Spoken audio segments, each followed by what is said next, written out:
Кой е почетно председател на Движението на номиниране на Македония нас Самари, почитувани представници на ЗНМ, ОПСЕ, Министерството за вътрешни работи и явното правителство, почитувани медиумски работници, дами и господа. Общо познато е дека реалното градување на функционалност на едно общество, односно на квалитетот на съвкупното обществено живење, особено денес, е просто невозможно да се направи, доколку при тоа не се земе предвид фактот на слобода, која што тоа общество ја рефлектира, слобода на информирањето, слобода на јавно изражениот став, слобода на изразувањето и образувањето. Од таа каква е или колкава е таа слобода, ќе зависи какви и колкави ќе бидат и перспективите, шансите, дострелите или амбициите во и на обществото, независно дали ќе ги мериме преку индивидуалните или колективните аспекти.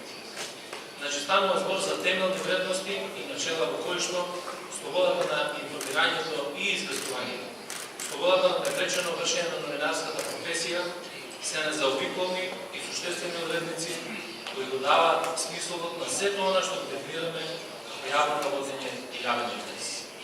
Но и пошироко од тоа, тие според стандардите на демократијата се и ведени и чували на поединечните и колективни права и слободи на законитоста, односно легалитетот како есенција на общественото екзистирање.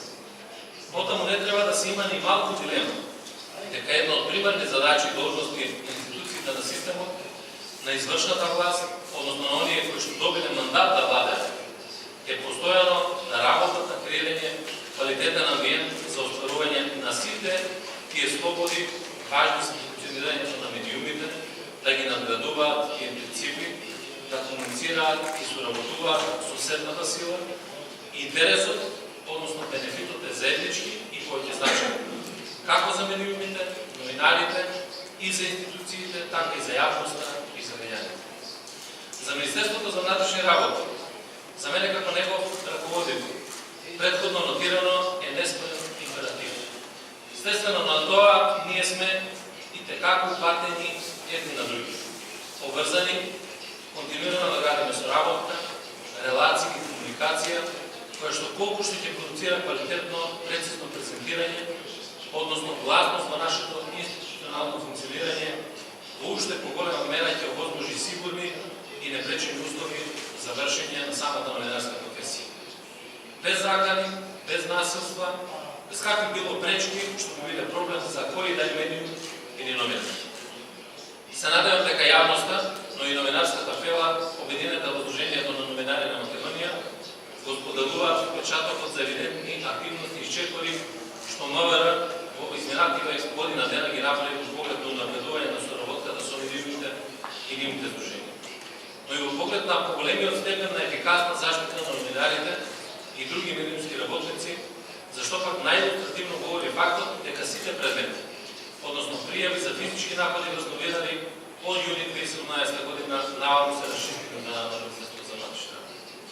Денешната презентација на прилажникот за безбедност на новинарите за време на настани со висок ризик, како збогатување во одбележувањето на меѓународниот ден за прекинување на неказнивоста на посторствата против новинарите е уште една наша заедничка контрибуција во насока на драстично и квалитетно напредување на состојбите во делот на непречено и безбедно извршување на новинарската професија. Тоа е кредибилен показател на решеноста да обстоиме во намерите за севкупно подигање на стандардите во функционирањето на медиумскиот сегмент.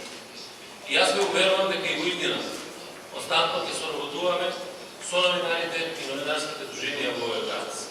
На крајот дозволете ми во име на Министерството за вътрешни работи да се заблагодарам на Сдруженијето на новинарите на Македонија за нивната подготвеност и отвореност за соработа.